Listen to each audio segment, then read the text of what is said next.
It's a very tense time in the wizarding world. There was a denial that Voldemort even existed anymore because he was supposed to be dead. There was no chance that the Dark Lord could re-emerge and threaten the wizard world and the Muggle world. And we discover at the end of Order of the Phoenix that he's definitely back. And so the beginning of Half-Blood Prince is cloaked in this tension of not knowing when the Dark Lord will appear and who's going to strike first. So everyone finally acknowledges that Voldemort is back.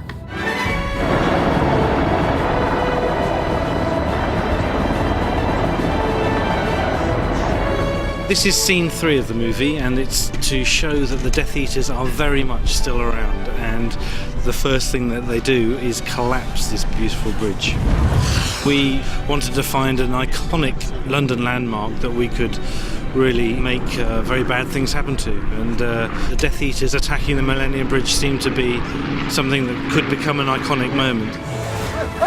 It's a combination of live action and background plates, both from the air and from the ground and from various heights. We're moving the closure now. That's our first helicopter run done. Our next one. We coordinated with David Yates, the director, and also with the production department on the second unit.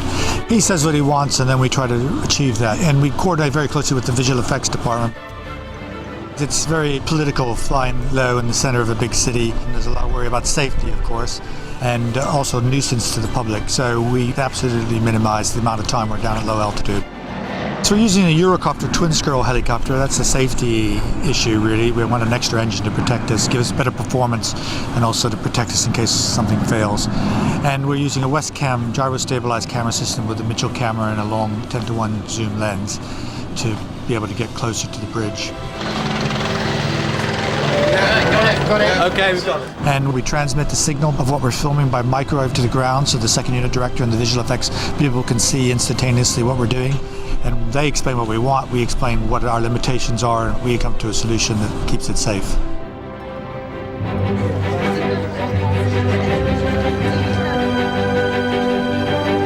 We're on the north side of Millennium Bridge here. This side of the bridge is covered by the City of London Police. The south side of the bridge is covered by the Metropolitan Police.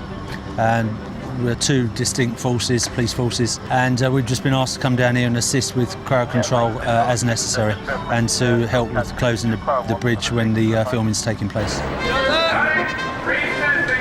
Potentially it's restrictive, but on a movie like Harry Potter, there's a huge force of collaboration that seems to occur, and the location department do an amazing job. People from many different agencies working together to make the day work. The Port of London Authority, the City of London, the police, Westminster, the South Bank authorities, the Tate Modern, the general public. It's been an amazing day of multi-agency collaboration.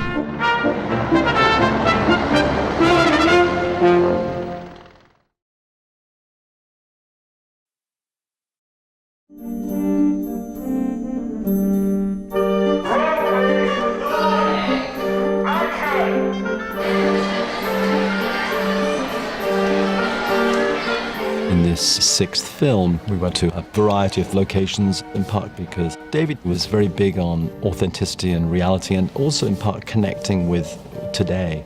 And he enjoys being out there in the real world. He thinks it helps bring a certain verisimilitude to the piece. But also, quite frankly, there's only so much we can fit within these stages. They've been very generous to us. They're fantastic spaces, but we need more locations. So we went to various cities and places to film. Since the story is set in a slightly parallel universe to our own, it's a slightly heightened world based on the world that we know. So we can do location filming, but also it's just a bit ridiculous to try and build every set. So we've been to Gloucester Cathedral, that's got things that we couldn't really build. And to Durham Cathedral, where we've been before. We've been down to Laycock because we needed a really sort of charming, quintessentially English village. And it works beautifully on screen. There's some good little outings there, really. I think the crew enjoy it enormously, going out on location. As a design thing, I think the real world is potentially dangerous. It's full of extraneous things that you don't really need. This is 5 feet. Could be safe. Yeah. For this sequence, I find myself tending to strip things away and also to make it more theatrical. continuous. Yeah. And I think if you stay and build things in these stages, everything is of your choosing. So it's a mixed thing. It's a pleasure to go, but there are design issues.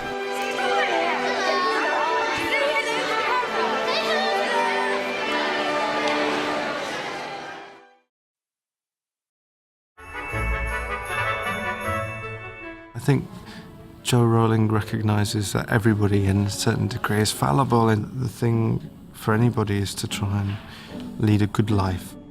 And ultimately, Slughorn is this man with a terrible secret. He gave the young Voldemort some information which has allowed Voldemort to gain such a purchase on power. And Slughorn is partly responsible for that by giving him this piece of information. And I think Slughorn is basically saying, look, I was fallible. My vanity and my pride and my fear meant ultimately that I was foolish enough to give this information. That notion that we have choices throughout our lives to lead a good life or to take the wrong turn, I think is a constant in the books and is a constant in these films. Jim Broadbent was the newest addition to our acting troupe, and he is the perfect Slughorn. What you see before you, ladies and gentlemen, is a curious little confection. I've worked with David before and have good communication, and we had a few conversations about different types of teachers and the character and his vulnerabilities and his strengths and all those sort of character things, which is David's very good at, homing in on the essentials of a character and giving you an area in which you can build a character. 453, take one. I think Slughorn as a character is someone who people nowadays will be able to see a lot of the world around them, because he's obsessed by celebrity and he's obsessed with the idea of sort of reflected glory, and all his former students who've gone on to great things, he has pictures of them on his wall. Any of the other ones who didn't do anything particularly spectacular, he discards, you know, he doesn't care about them. So he's totally mercenary like that, but at the same time there's something quite charming about him, because he's very vulnerable. You know, he's not like the first time he was at Hogwarts when he was kind of in his prime. Here you are, Potter. To life! When I first read the book and then the script, even though Jim isn't physically as Joe describes Slughorn, he knows that character inside out, and I knew his capacity for both comedy and for pathos would absolutely bring so much to the table for Slughorn. I carried on down, I turned around to see my chap, and he was still at the top of the hill. And he comes up with such witty, interesting, odd, crazy things sometimes. And Jim can take a fairly benign line and he can elevate it into something that is purely comic, which I really love. The three broomsticks and I go way back, further than I'd care to admit. I remember when it was called the one broomstick. Whoop.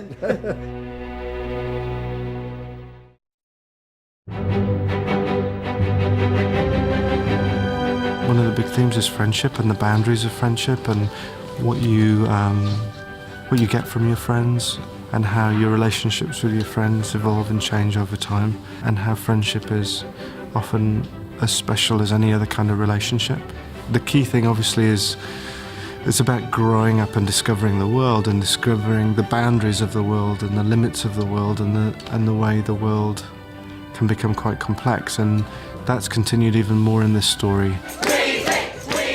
Sixth story really deals with the relationships a lot, with Rupert and his first relationship with Lavender Brown, so it's lots of sexual and emotional politics, which is really good. So we're seeing the characters we love discovering much more profoundly the opposite sex.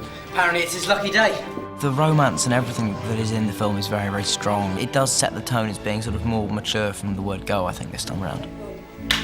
It's much more of a romantic comedy. It's much more about relationships and the trials and tribulations of love. Harry sort of has a crush on Ginny. Ginny's going out with Dean Thomas, but she sort of likes Harry, and they can't really tell each other what they feel. Similarly, Ron likes Hermione, Hermione likes Ron, but again, neither of them can really express themselves. So it leads to many comic mishaps and plenty of romantic awkwardness, something that we all can relate to in some form or another. It's just enormous fun.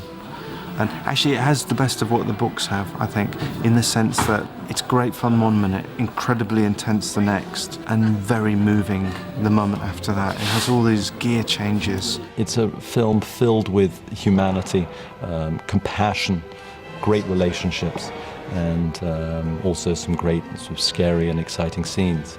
It's a story that I think is incredibly moving, very romantic, very tender, and filled with emotion.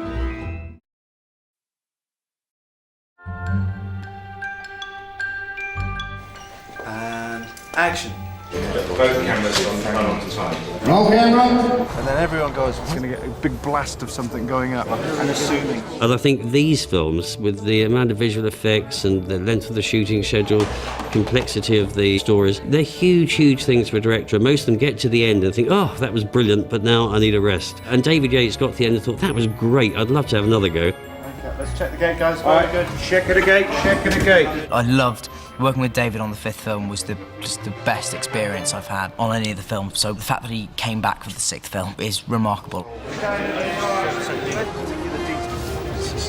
It was difficult to resist coming back. 5 is quite intense and emotional and wrought, and 6 is actually quite a lot more playful. And if we can feel it collectively, then we might get something special this evening.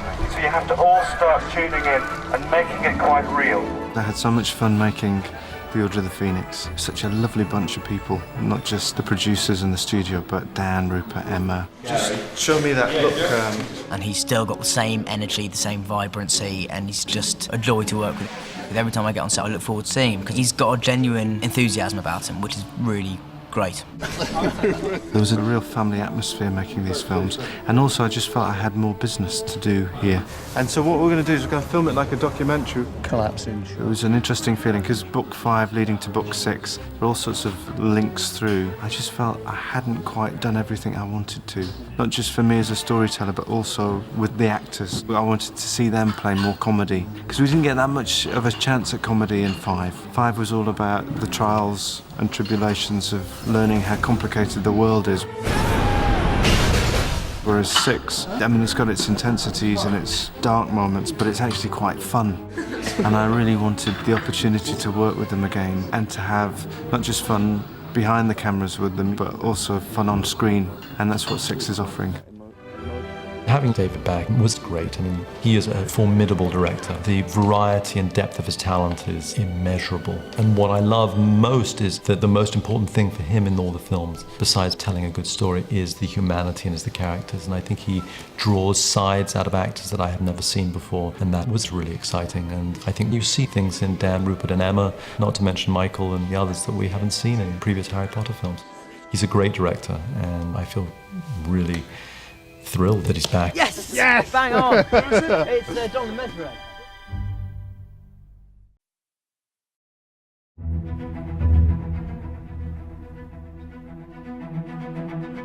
One of the first memories that Dumbledore shows Harry is that of when Dumbledore met Tom Riddle, who went on to become Lord Voldemort. Dumbledore met Tom Riddle at Wool's Orphanage, and you see Dumbledore going up to see him, and Tom is very young, you know, he's around 10 years old, and we see him seated in a corner, and they have a conversation, and Tom talks about how he's different. That's fine, you know, Dumbledore's different too, and that's a form of connection. But the key is really what you do with your difference, and what choices you make.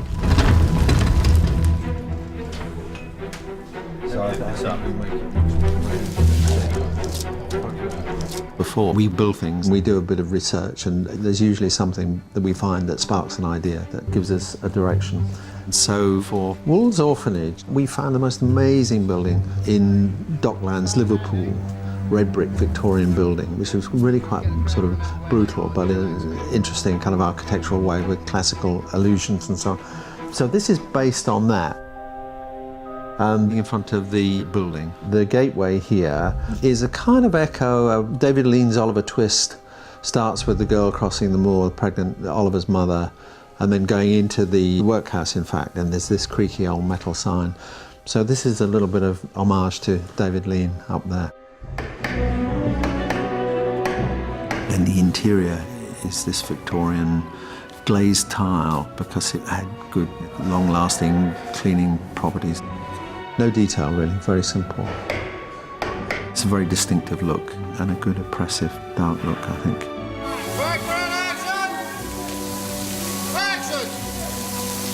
We now have a stock London street on the back lot here at Leavesden, so this represents our stock street.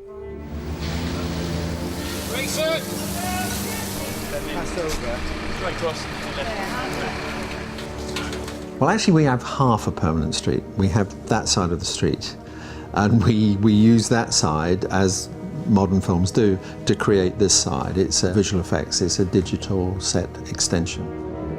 The orphanage is situated at the end of a rather derelict street, in the middle of all this admittedly dilapidated but rather refined London Georgian architecture. So Wool's Orphanage, it's not a warm and friendly place. It's really quite brutal. So it stands out in a really striking, iconic way.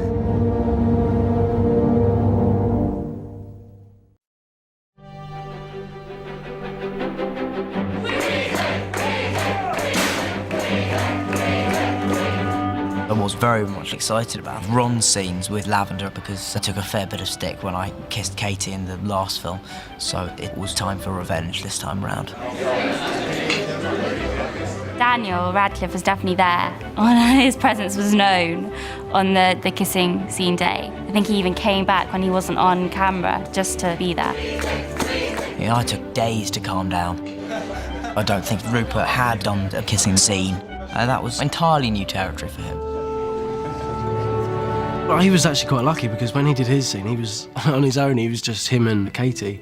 This time in the scene, it's pretty packed, so a little bit more embarrassing, I think. But I just said it to try and get over it.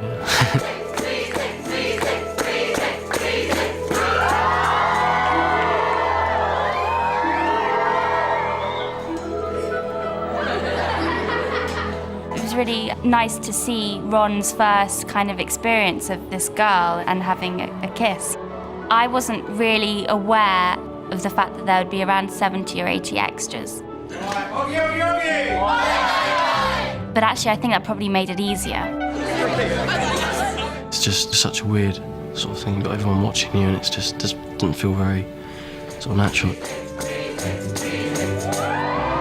For me, the only awkward part was the rehearsal where it was just me, David and Rupert. And so that was way more intimate than this kind of scene of all these people, this cheering noise going on. So I don't think how happy Rupert was about it, but I think it went okay. I hope it went okay. I was more concerned anyway about honestly chipping a tooth. I really was worried.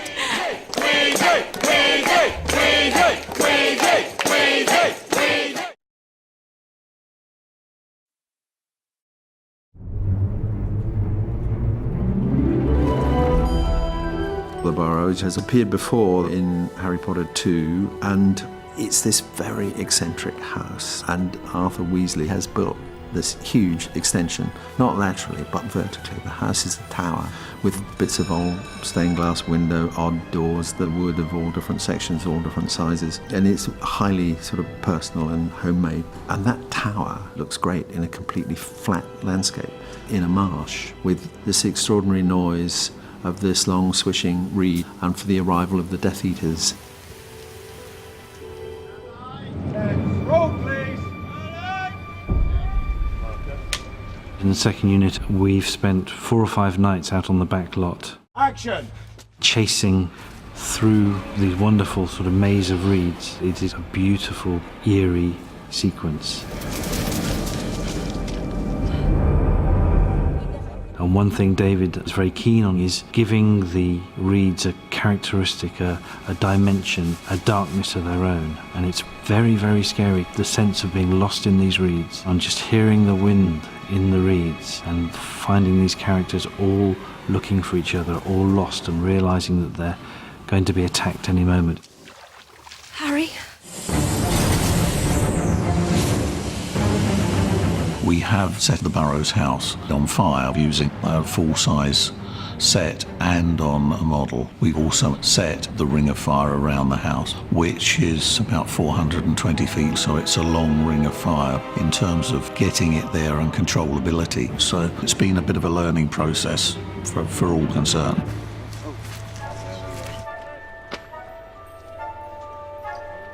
We also spent a few days down in Dorset at a place called Abbotsbury, where there's a wonderful reed bed on the edge of Chesil Beach. And we did helicopter attacks on where the Weasley house would be there, and we did lots of plate shooting. So we can create the whole sort of horizon and environment around the house later on in visual effects. Then to tie in with the visual effects, we've got to do lots of elements of rolling fireballs and that sort of thing. We've been able to improve, build and grow with fires and flambeaux, and at the same time the visual effects technology has improved as we've moved along. So the fact that we are able to do all these things and composite it together better, I think has improved every aspect of the Burroughs house. Action!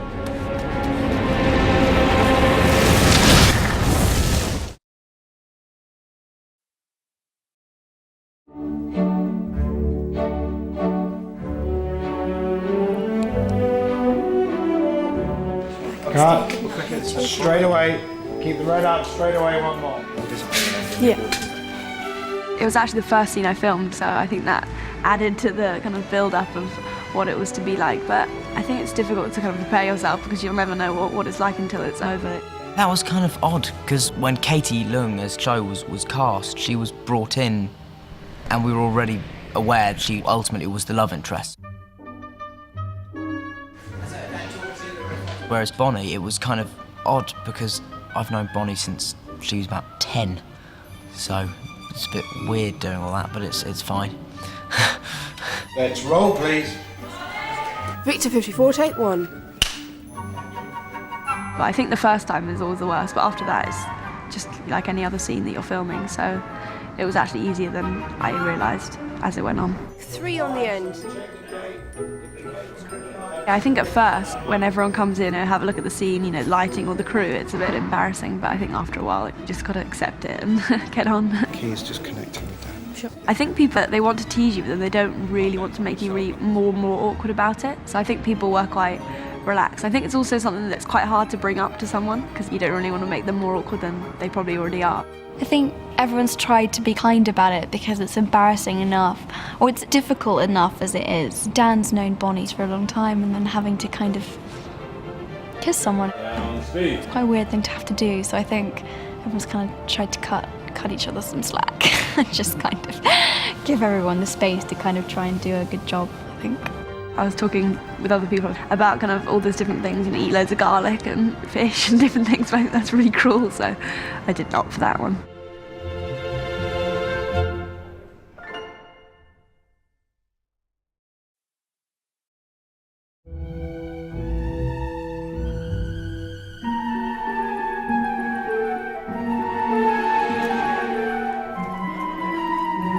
The minute I read the script, I was specifically really looking forward to doing the new Aragog. We had to make a completely new one because this one is dead, but it's the same character and he looks essentially the same.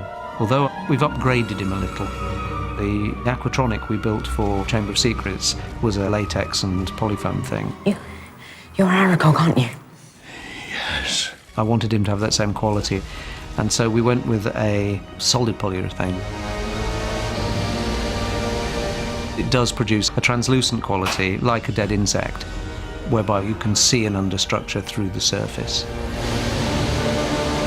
Because we wanted this translucent surface, we had a team of people who were literally just filling the moulds after it was sculpted and moulded. And there were sort of 4 or 5 people just continuously producing big pieces. Once you produce them, you then have to artwork them. So we were airbrushing a colour scheme into this polyurethane. We were also flocking it in places, whereby we can put a nice fuzz into places and direct where this fuzz goes. But then we had 6 or 7 people who had to sit there and put in all these large spider hairs, one at a time, with needles, over the whole spider. And of course, we had to build the spider in 2 scales as well, because any interaction with Robbie Coltrane as Hagrid, you have to resize everything he's in contact with. So there is a smaller scaled spider as well. So it was a huge amount of work. And when you see 16 spider legs all in a row and you know that you've got to punch hair into all of them, it's a little daunting.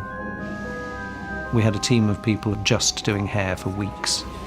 How do we understand just with one is with the other? It obviously isn't cheap to construct a spider like that, but it's also incredibly expensive in CG. And I always fight the corner to do it practically if it makes sense. So it was a trade-off. I mean, as all these things, it's the cost, the ease of use on set, how much reference does it provide, you know, does it give something to the actors that couldn't handle if it's not there? Because when you build creatures like that, very often even just an inanimate object like that can have a, you know, a little emotive moment, which is nice. But because Hagrid literally has to push him in, we had to make him so heavy because he had to move as something that heavy would move. He needed, you know, dead weight. So we ended up building a very, very strong, heavy version that weighed 3/4 of a ton and moved beautifully and landed in the pit and survived. So we were happy with that and went along, and it was very successful. Goodbye, friend of Hagrid.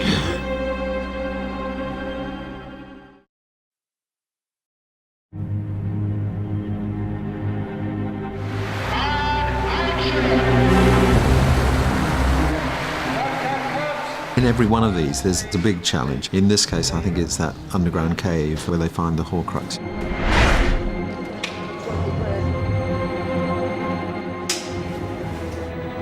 And action. We did a lot of research. We considered fairly conventional rock formations. We looked at stalactites and stalagmites and limestone caves that they occur in. I felt after a while that that was territory that had been explored before. It was fairly familiar.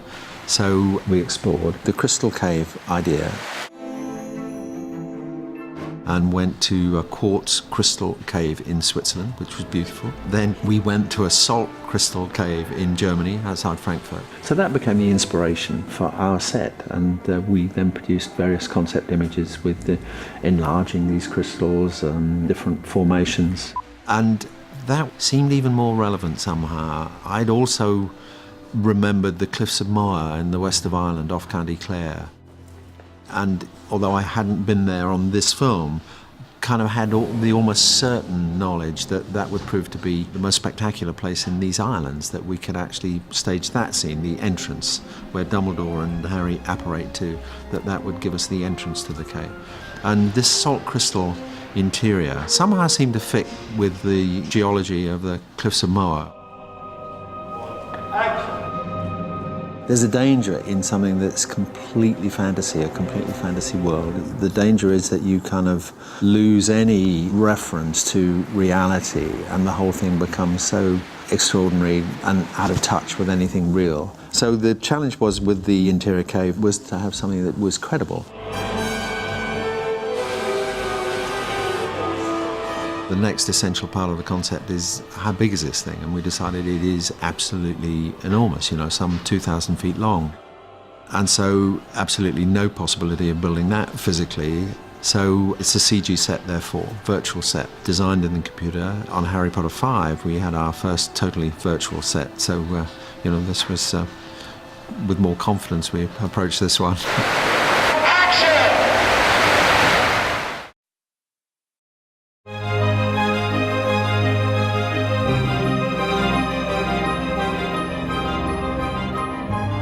This Harry Potter probably has the same number of visual effects as most of the other films, but the visual effects are more blended into the scenes. They're not as obvious. We're using visual effects throughout the whole film to sort of enhance environments, to put actors who were shot on blue screens into environments that hopefully you won't really be aware of. It was really a challenge to make something invisible, where, you know, we had to build a whole environment. I think the cave sequence was always going to be the biggest challenge in the film. Action! There were a lot of discussions about what the cave itself should look like. David Yates was very great about really trying to express to us the feeling he was trying to get out of the sequence, really trying to get it to be very scary, very nail-biting. So we took all of his guidance and we tried to form the sequence around that. The first challenge with the environment was the cave is a very dark, cavernous region, absence of all light. The only light that is present is from the lumos, from the wands, and then whatever flares are emitted from Dumbledore and Harry's wand that go out and search. Because the cave was a crystalline structure cave, it involved a lot of technical challenges. And so this is one of our initial tests with trying to see how the crystals reacted to the light raking across, because this flare would constantly travel around, and so it wasn't a static lighting scenario for the set. It was constantly changing, very dynamic. Something as vast as a cave, 2,000 plus feet large, you have trouble refracting and ray tracing that large of an environment. So we had to figure out a way to break it up in sections and handle the rendering efficiently. And then this is a shot that basically shows the cave in all its glory from about as wide of a camera view that we were able to get in the sequence, and it shows off a lot of interesting detail just in the cave itself. When we did the cave sequence, it was about 150 shots all strung together, so at the end of our work we actually had the whole sequence that we can take a look at. It is a contained sequence. There's no shots where there's not visual effects in them, so we were just kind of dressing the cave to each shot to try to get good composition with it. We learned more than we ever knew about caves and crystals and how large they could get and the light properties that happened in those instances. They had actually built a full-scale wall, just a section, a column actually, to represent how they wanted the strata to be, because it was a very particular sense of order that they wanted to it, rather than just a haphazard granite-type structure. We use that as a rough template to then propagate out to the rest of the cave. We wanted to realise an environment through Stuart Craig's vision that would be spectacular, but also very spooky and very dark and moody. So I think creating all of those sort of types of effects, you know, really is the joy of contributing to the film. It's pretty rare that we actually end up getting to where the artwork is, because it tends to be extremely difficult to achieve some of that complexity. And I think we got it in that case, so I was really happy with that sequence.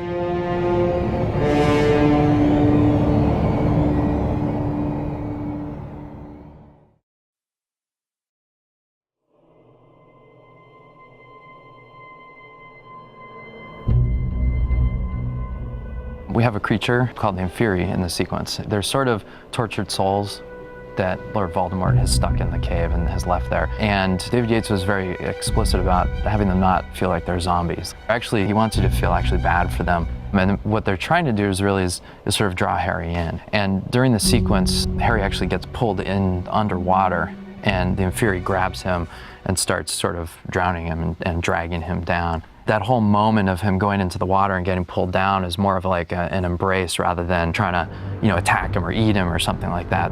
It was more about making a believable story, because ultimately they were victims of Voldemort. They weren't there because they were killers themselves.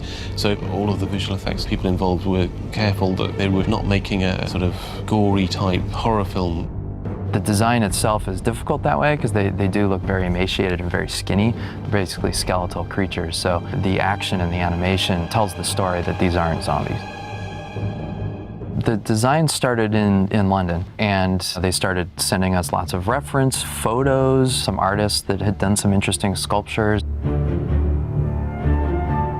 Then they started actually building a sculpture over there, a maquette, which was life-size of one of these Inferi.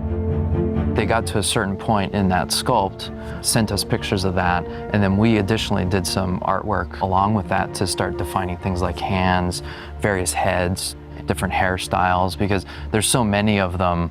We build one maquette, we really have to change that up and make it look different. It was kind of a collaborative effort with them to give us the look, and then we went in and modified faces, height, shape, that type of thing with the Inferi. I think ultimately, and what's really interesting about this director is that he always goes more for realism. So we basically just went to the track of just try to make them look as human as possible. And in a way that's almost scarier, because then hopefully you're actually believing that these things are crawling out of the water rather than making it some kind of weird creatures. We referenced a lot of prison camp type survivors where they're very emaciated and they've been sort of tortured by their environment.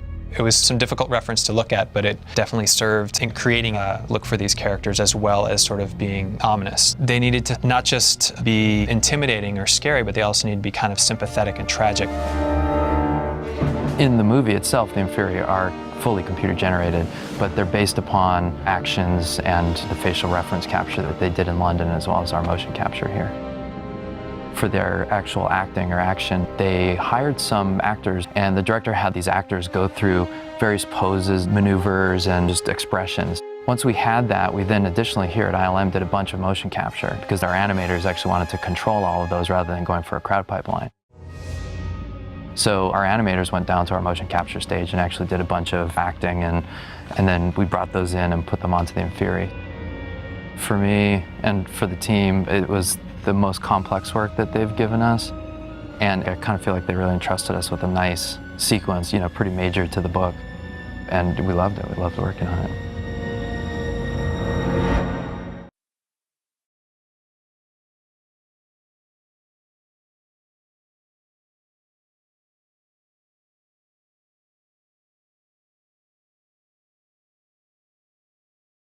It was important for Dan to have someone to hold him so he could act again. So we worked with the idea that we'd have an actor under the water in a green suit who could wrestle and fight with him so that Dan could deliver the performance that David wanted, and also the actor could restrain him sufficiently so that he could sort of submerge and be pulled down underwater.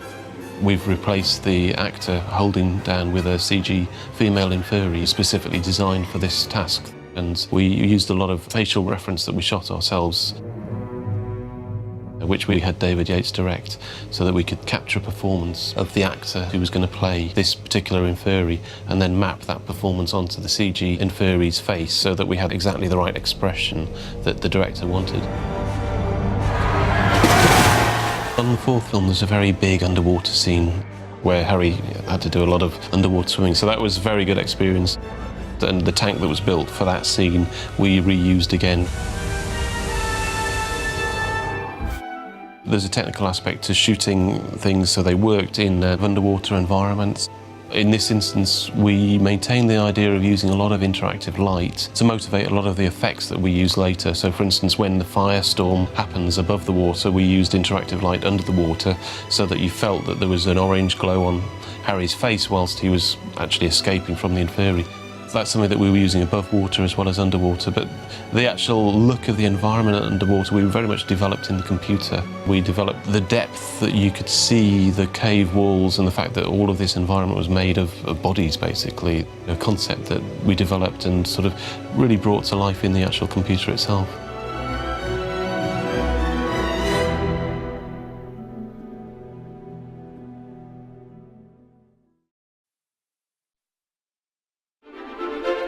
How are you?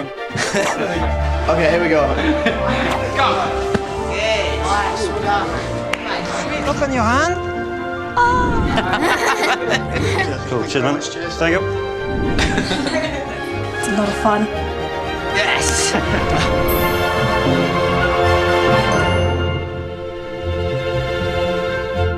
Hello everyone, my name's Matt Lewis. And I'm Alfie Enoch.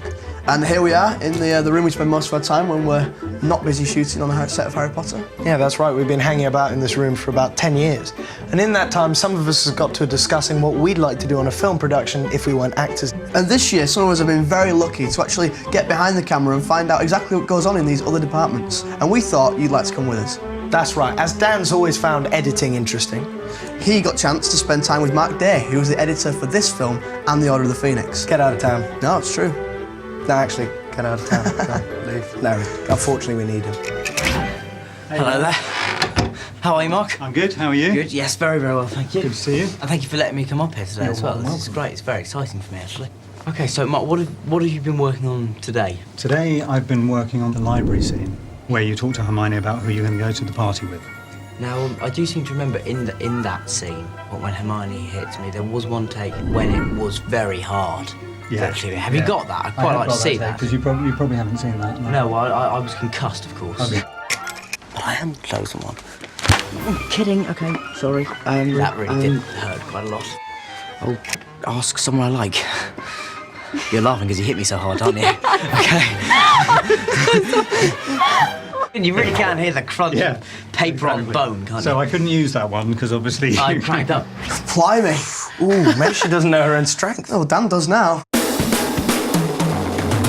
This is all very fancy here, and wonderful. Yes. You've got a multicoloured keyboard, for goodness sake. So I have. how long have This you is been Avid. using computers for to edit? 'Cause Actually, for about, it's probably about 8 or 9 years now. Every cut that I do, every version of a cut, I can keep.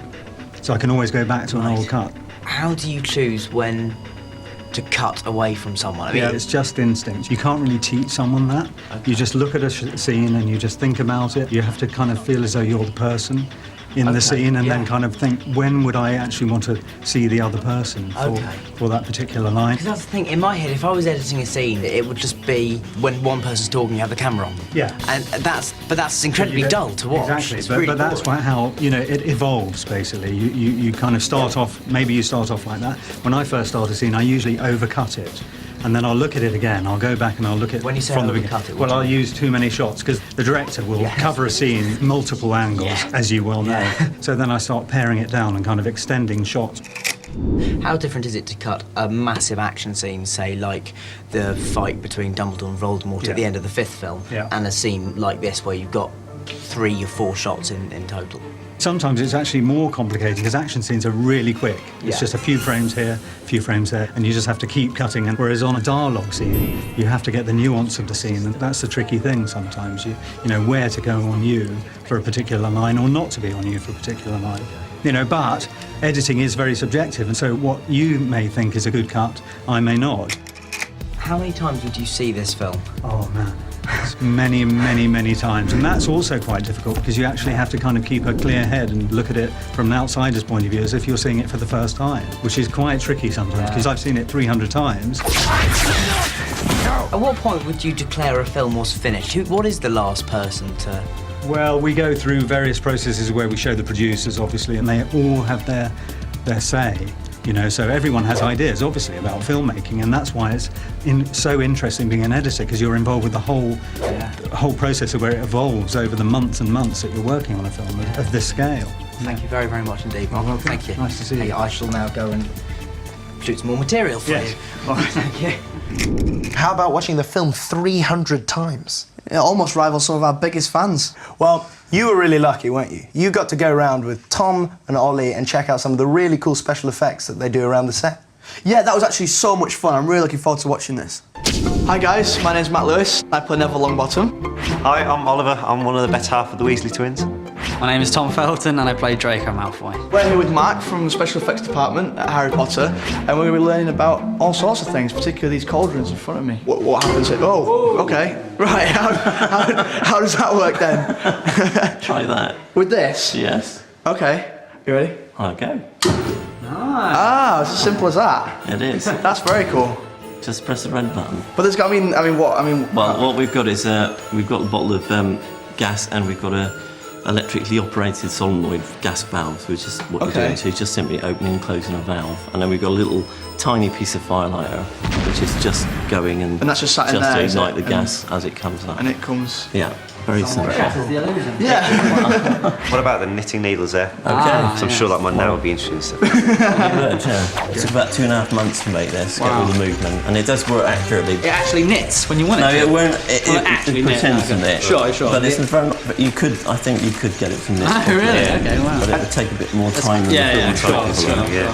I thought this was all CGI, but it's not at all. I mean, Well, you guys, no, it's not. You guys actually make these. Well, it's testament to good work, really. Yeah, absolutely.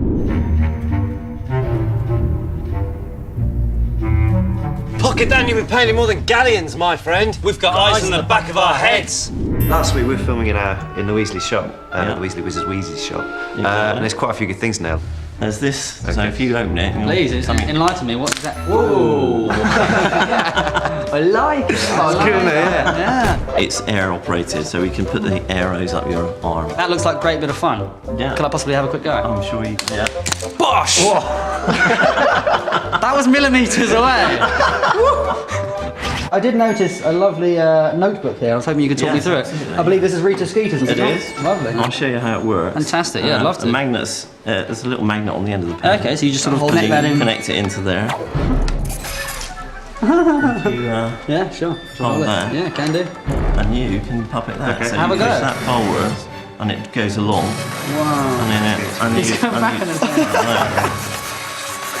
and it flicks back like yeah. So how long would this take to construct then? That was about 3 weeks to make that. 3 weeks? That's pretty impressive. Yeah. You've been writing a novel there, I think. Well, thank you so much for this. It's been incredible. It's really opened my eyes to all the stuff you guys get up to. Thank you. We had such a great time learning about all the practical effects there that Tom met up with John Richardson, the special effects supervisor, to discuss some of the effects that were used in the bathroom scene. So, John, I hear you're the man to ask about the bathroom scene. I'm deadly intrigued now to find out what was involved with that. Well, we did lots of things, as you no doubt saw, which included lots of warm water. I dread to think. About 1,000 gallons of hot water. Yeah, I can imagine. There was a lot of water on the day. It was very pleasant to be sort of halfway through the scene and all of a sudden you feel this gush of warm water down the back of your neck. Lovely. Yeah, we could have got down there with you, actually. Obviously, John, at the end of each take, it's a painful amount of resetting to do. Did you have some pumps? Well, we had pumps to get it in and pumps to get it out and dryers to dry it off. Of course, yeah, I did see the big tubes trying to sort of blow hot air everywhere to try and... Yeah, we had everything going. It was just a myriad of the usual sort of magic things we do. Sure. There was squibs, mirrors breaking, pipes bursting. Lots of it. Holes through How did you get the mirrors to smash exactly? Because it seemed very orchestrated. Little compressed air devices behind them. Okay. And the mirrors were sandwiched in little plastic sheets so that you didn't get bits of mirror flying everywhere. Okay. But it was enough to crack it and smash it. Okay. But not to shatter throw it everywhere. Yeah. Oh, very clever. So our safety was paramount. Well, I'm pleased to hear it. John, it was definitely the most memorable scene of my time here. So I thank you for all your hard work and appreciation. My pleasure. Let's do it again on the next one. Fingers crossed. Let's do that. That stuff was pretty amazing, wasn't it? Yeah, that was really cool. I'm jealous I didn't get to come with you guys. Looked like you had a lot of fun. But Jessie's also been having a lot of fun. She wanted to find out what it takes to train an owl. I love owls. They're such wise creatures. They always look so intelligent.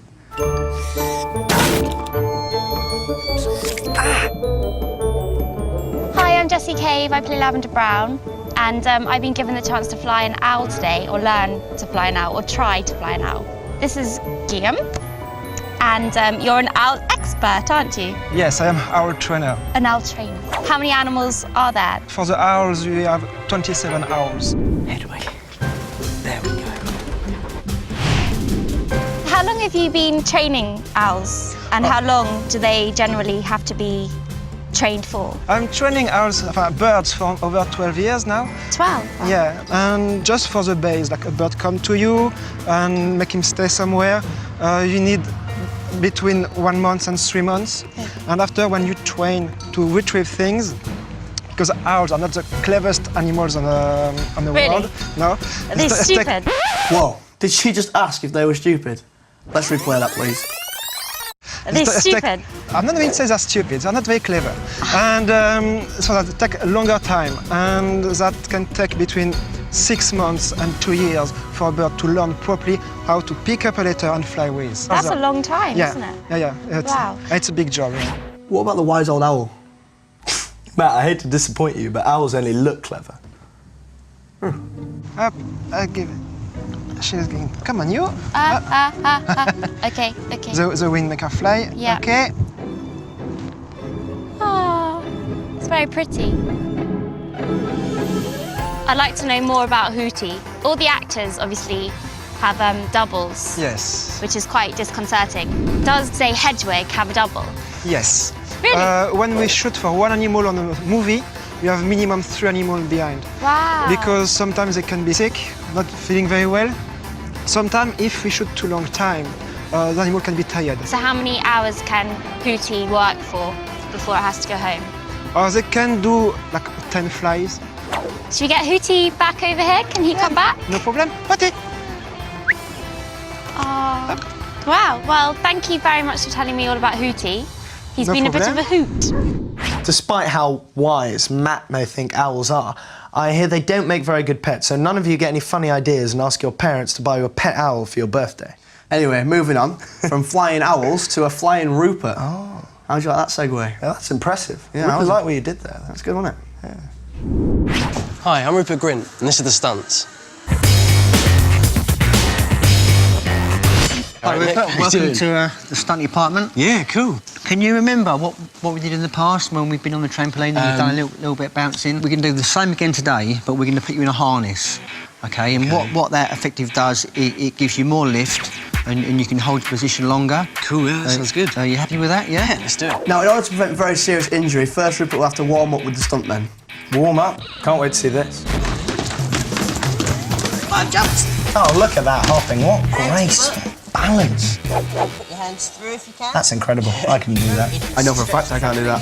Feel warm? Yeah. You ready? I'm ready, yeah. Right, let's get attached to the harness now, safety first. We're going to see how well he does catching the ball, being thrown at him at lightning speeds, jumping perilously high. Big circle. Oh, and an excellent catch. Look at that. Spectacular. Here comes another. He looks ready. Here we go. Oh, almost in the face. Almost got him in the face. Not so good. Oh, but there we go again. Smooth. Make it look easy now. He's still got enough breath to talk as well. Ron's the keeper in this. I've got to practice all these different saves. Chest. Slap down save. That's spectacular over there. That's liquid Quidditch. Oh, God, no, that's got him in the face. We've got to see the instant replay. Take that back. Oh, right in the face. Looks great in slow motion. Oh, he was looking so good up until that point. Tension. Oh, that's a spectacular flip. I hope people didn't miss that at home. That is liquid trampolining. Is there anything this man can't do? I don't think so. London 2012, I tell you. It's going to be Hot there. new prospect. I like this bit of bouncing. I don't know, it's cool. What an athlete. I would say that is trampolining genius in action. That expertise is undeniable. It goes without saying that when a man dedicates himself to being the best, there's nothing he can't achieve. True. When he did that amazing save with his face, he just kept calm and carried on. It was a mark of a real pro, it really was. Absolutely. Well, let's just relax as we catch up with Ivana, who sat down with Gianni Tamine to discuss Harry Potter wardrobe. What? No clever segue? I'm too tired, man.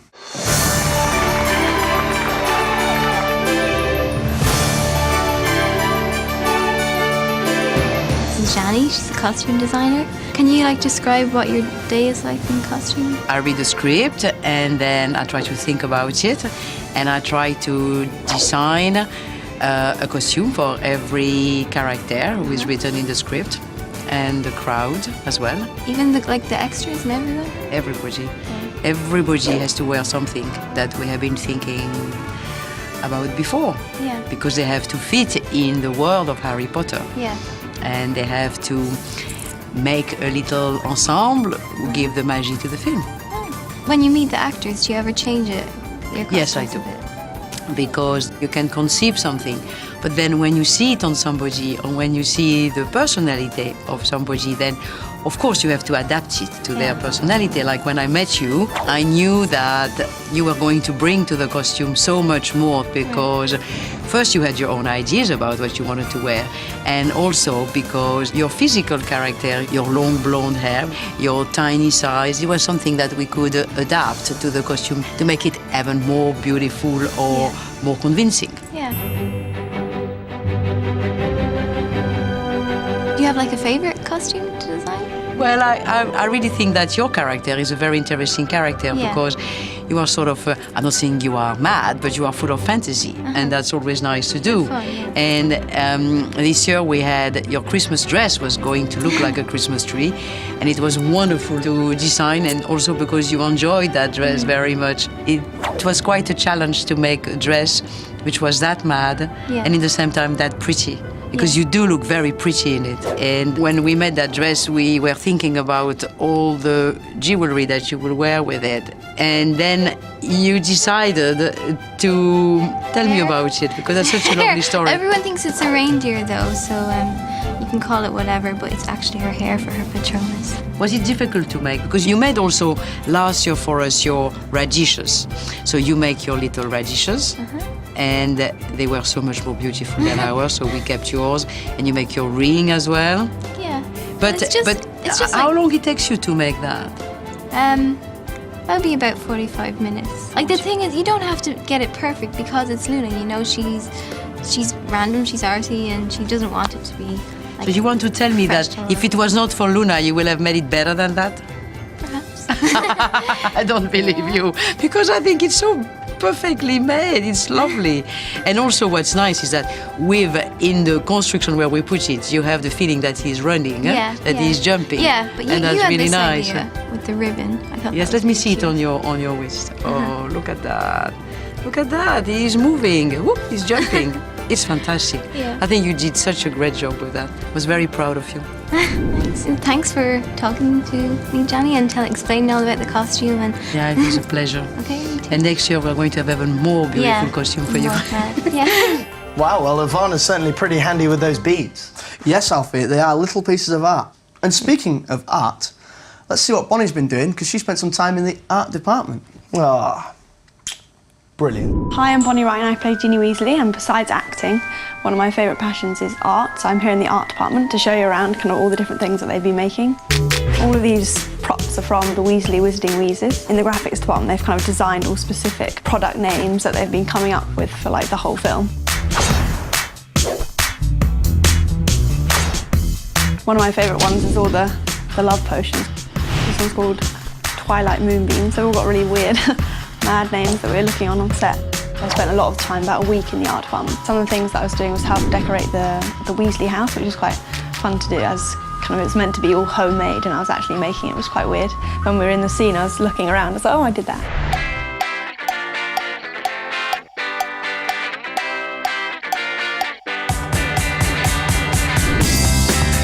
This is Eduardo, who's a graphic designer. Hi, we're wondering if you could show us all your amazing things. Now, some of the products, like the decoy detonator, nose-biting teacup, they come from the book. J.K. Rowling, she did that.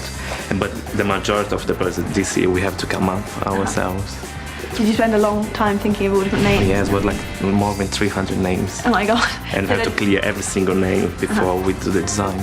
How many things did you actually have to make of each? Were there so many? I think it was at least 100 of each product. So how long did it take? Varies, but I think more or less 3 to 4 days and 5 days until you show everyone and everyone approves. Yeah. Do you do all of it kind of by hand, or do you do it on the computer? We tend to do a little bit by hand and computer, but the computer is the primary thing. The Quibbler magazine. There's so many details kind of within the books. Do people get to see it all? No, but I think this is a kind of Harry Potter thing, and Stuart, he's really good on that, and everyone just follow him. Yeah. And Stephanie, everything is so detailed. Yeah. So it's already now a mind that everything needs to be not kind of empty books. Yeah. No, yeah. I can see now that there's so many different things in the film industry that I don't think people really realise are here. Oh, well, there's so many talented people working behind the scenes to make Harry Potter look as good as it does. And I mean the films, by the way, not Dan. He doesn't need any talented people for that. Well, in fact, one of our very own co-stars has joined the ranks of those working diligently behind the camera. Yeah, that's right, actually. James has been trying his hand as an assistant director. Or is it a production assistant? Well, it's more floor runner, really. But, I mean, you call him whatever you want. We're going to see how he's getting on. Hi, I'm James Phelps. You may know me as Fred Weasley in the Harry Potter series. However, on this film, Harry Potter and the Half-Blood Prince, I decided to change the glamorous order in front of the camera to behind the camera, take part in the AD department. So I'm going to show you around and what I do. AD stands for Assistant Directors, so we're basically the go-betweens for every other department and make sure the actors are happy, make sure they're all on set on time, make sure every crew that needs to be told where they need to be are where they need to be at the time, making the whole studio pretty much work for the film. I think it's personally one of the most important departments going. Just because the AD department, you get to see everyone, every department working, you get to know every department's characteristics and what they do. They're filming behind the scenes of the day in the life of James, which that's ultimately cringeworthy for him, because of course ADs don't get filmed, so I feel very sorry for him today, to be fair, but very funny nonetheless. I'm having a good giggle. I haven't actually had to make my brother happy while ADing, because luckily I've been acting at the same time as he has, so I put back on the actor side of things and get things done for me. However, when I am running, I have to obviously go and make certain members of the cast cups of tea, get them drinks, get them sweets, all that kind of stuff, which is quite, I mean, I don't mind doing it, but it's quite different doing what we used to get other people to do on previous films. Yeah, I once asked James to get me a skyhook. Didn't see him for 5 hours. What's a skyhook? Exactly. Joker. Rupert and Matt do like to try and make me do a lot more than I maybe should. I've made some quite ridiculous requests, I suppose. James, you wouldn't mind getting me a drink there, please? Or, that has to be done. We've all given a fair amount of stick, I think. Rightly so. He's a traitor. He's betrayed the cast. Must be punished for that. No, James has been he's been a valid member of the cast for a while, and now his brother Oliver's doing the ADing. It's really nice to have him on set, really. It's a shame James can't be here more, because I've really grown close with Oliver over the months, and it'd be good to see James when he comes back filming. The thing that we like to do to pass the time, even though I'm not really supposed to, is race the golf buggies that we have here. The smaller ones are pretty slow, so my favourite is normally this big one, which is quite quick. We've got a nice causeway here, it's quite a nice little racetrack, so yeah, I'll see you later. He's actually incredibly professional about the whole thing. I thought he'd be sort of messing around thinking it's alright, I'm an actor as well. But he's not, he takes his job incredibly seriously. Pretty good at it, very organised and stuff, and telling you what to do. I think it's great that he's actually trying to do something else, not just resting on laurels and just acting and stuff. I think it's great. This is David Yates' chair, who's the director. So this is probably the most important chair on the set. So it has to be clean and ready to be used at all times. Next to his is Bruno, who's the director of photography. He's the second most important person on the set, as he's in charge of lighting the set. Two very important chairs, guided by a very important member of the crew. No, sorry, Paul, thank you. Yeah, cover, I'm coming in now. I've just been called off to work back on set. But, you know, hope you enjoyed my showing you around the other side of the camera. You've seen the glamorous side that the actors have. This is where the real work gets done. So thank you very much and have a good day. Matt to Alfie, I think it will be fun to talk on these all the time. Over. Yep, this is Alfie to Matt. I think it would actually get quite boring after a while. Over. You think? Over? Yeah, it's starting to get boring already. Let's just stop. Yes, this is Alfie to Matt. It's starting to get boring already. Let's stop it. Over. Okay, over now. Immature, honestly. Well, Emma's the last one up, and she chose to speak with Amanda Knight, who's the head of makeup for all 6 of the Harry Potter films we've had so far. Hello, I'm Emma Watson, and I'm here at Leavesden with Amanda, who is our chief makeup artist and has been since film 1, so from the very beginning. We're going to do a dark mark, aren't we? We're going to do a very quick transfer dark mark. It's very simple. Put it on, and we spray it with water, and hopefully it comes out. Obviously, Emma doesn't normally have a dark mark because she's not a Death Eater. I'm on the right side. There we go. Ta-da. Ow. There you go. That's my dark mark. Dark mark. Meant to be hanging out for dinner tonight. Might cover that up. Those look really cool. It's a shame we didn't get to wear those. I wanted to find out for ourselves. So I managed to get the stuff we need to have a go with the tattoos. Right, come on, I'll go first. Right, okay. I think I know what I'm doing here. Do I just pop it on there? No, you got to peel it off first. Peel it off. Yeah, it's fine. So now I just dab it. Yeah. I thought you knew what you were doing. I don't know what I'm doing. Honestly, don't be so bossy. Be careful. I am being careful. Look at this. This is wonderful. I've got the touch. It's going to look great. What is that? Not as good as I'd hoped. It's supposed to be easy. Yeah, I know, but it's not. Amanda, what was your biggest makeup challenge this year? I would say Tattoo Man, which has been thrown into us at the last minute. We had to adapt the design slightly. Some of them we had to hand draw on, so that was the final result. That's absolutely incredible. How long does it take it to do? It took 4 makeup artists, probably 5 hours. I think one of my funniest moments on this film was Dan and Rupert, who kind of played a trick on me, which was that in Nocturne Alley, which is kind of like the dodgy area of Diagon Alley, and they just said, Emma, go and take a look in that shop window. So I went and pulled back the curtain, and there was this man. And what I thought at a brief glance was basically practically naked and just covered in tattoos, just sat there in this chair in this like tattoo parlour in Diagon Alley. And my face, because Dan and Rupert obviously knew how I was going to react, we both just sat there just laughing at me. It's quite embarrassing. Well, I think we can give Tattoo Man a run for his money, eh? You look ridiculous. Says you. I don't look ridiculous. Don't know what you're on about. This is quite embarrassing, but we were, I was 9 when I first auditioned. I was probably about 10, 11 when we first started filming. And I remember an emergency phone call saying that you'd lost a front tooth. Yeah, it was one of these very, very front teeth. And I had to wear a kind of like a little piece, like with a tooth. Yeah. How embarrassing is that?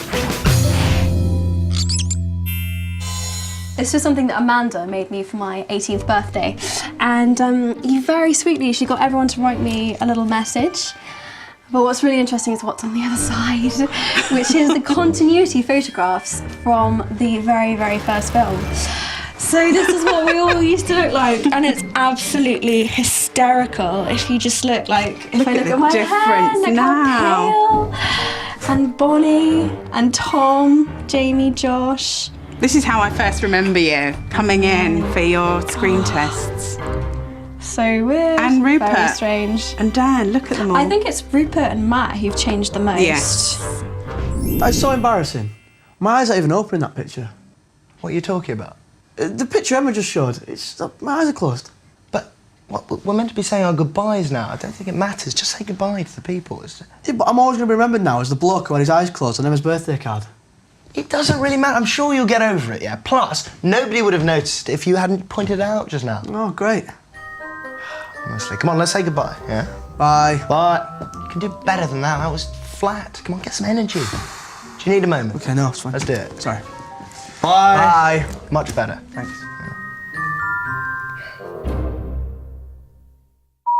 Alfie to Matt, I think we should talk like this all the time. Over. Alfie to Matt, I'm Alfie and you're Matt. Dedicated. He's always bringing me down. I think we give look at me like that. Game face on. Oh, blimey. I'm trying to talk. Yes, he has.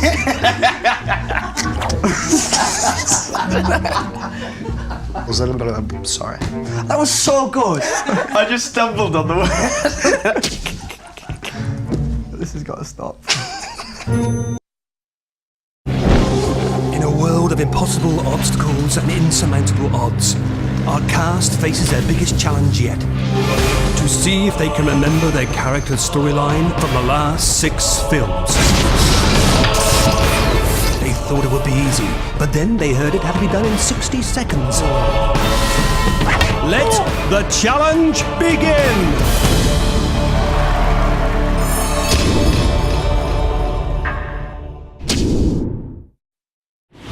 They started out pretty small part, kind of jokesters. Fred and George were really just messing around with their mum's head. I'm only joking. I am Fred.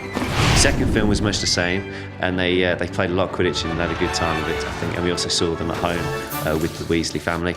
Morning, Weasleys! Morning! Third film was when they discovered the Marauders map and gave it to Harry. Everyone? Everyone. Where they are, what they're doing, every minute of every day. Brilliant! Fourth film, they decided to take a load of bets at the Triwizard Tournament, and they had very long hair at that point. Welcome, Dragon! And also Harry gave them the money from the Triwizard Tournament, which he didn't want in the time, which they put into money which goes into the fifth film, where they decided to develop all these sweets and try them out on different kids. Care for another? They get more rebellious. And decided to leave school because they'd had enough of Umbridge rule. Then in the sixth film, which we're doing now, they decided to open up their shop with the money what Harry gave them and also the products what they sold in the fifth film. And this is where we are at the moment, they're entrepreneurs. So Ginny Weasley first gets introduced with Harry on the platform. Walk straight at the wall between platforms 9 and 10. Good luck. And Ginny Weasley is part of a really, really big family with loads of brothers, and she's the youngest. And then she kind of starts to like Harry. Hello.